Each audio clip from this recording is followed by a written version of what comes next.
A Nightmare on Elm Street is a movie that came out in 1984, and it was made by Wes Craven. Craven is also well known for his other movies, such as Scream, Hills Have Eyes. Now, this was his crowning achievement in many cases, and it's also a movie that built New Line Cinema into the powerhouse it was in the 90s. So without further ado, let's get to it and see if it lives up to the hype.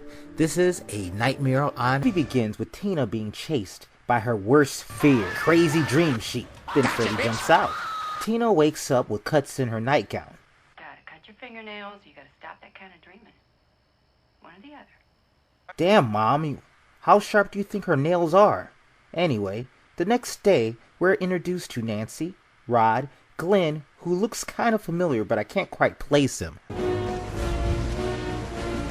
After school, Nancy, Tina, and Glenn decide to have a sleepover at Tina's house to try to help her get over her nightmare. After goofing around for a while, they hear something in the backyard, and they decide to sacrifice Glenn.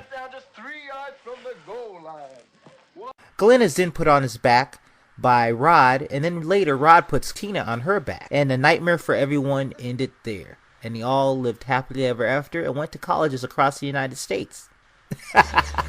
As if. That night, Tina dreams about a burnt man. Tina is then chased around the neighborhood, and then she is killed in one of the most iconic scenes in horror history. Then Rod, for some reason, jumps out of a window looking for the killer. What? What did he think happened? What, he thought there was a Skyrim or something?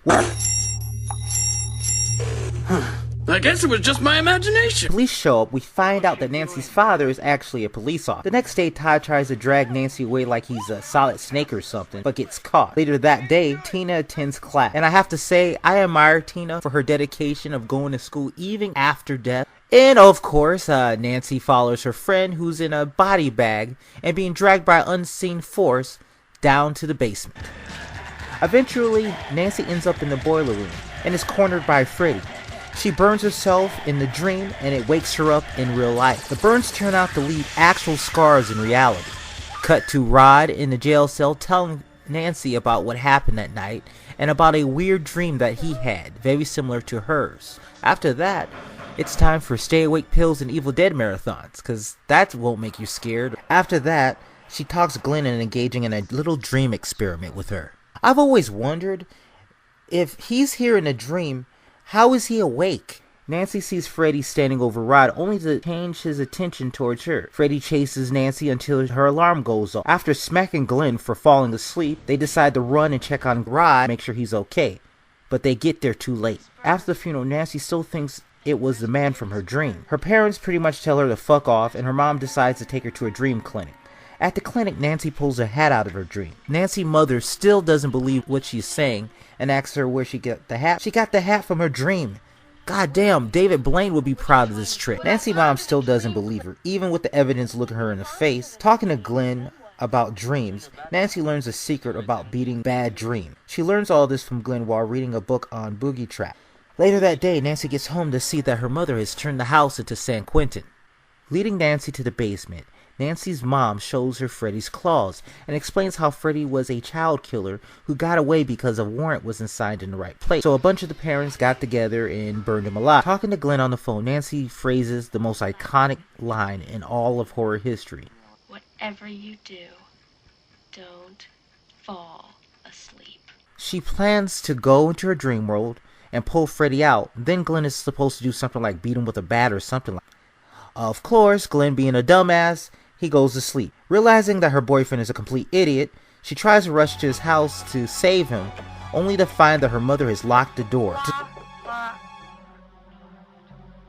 locked it all up. Despite his daughter telling him she knows who the killer is, and despite all the evidence that it wasn't Rod, he still refuses to listen. Nancy proposes the same plan, but instead of Glenn, she puts her dad in his place because Glenn is frankly asleep. Yeah, that's what it is, asleep. Nancy gets started on Freddy proofing her home. Later, Nancy goes to sleep, and in the dream world, she struggles with Freddy Krueger, only to wake up and find him nowhere to be seen. Luckily, Nancy set traps all over the house, and Freddy reenacts Home Alone with her. Nancy finally gets her dad's attention by setting Freddy and the house on fire, but he's too late, and Freddy decides that he wants a mouth and heads upstairs to visit Nancy's mother.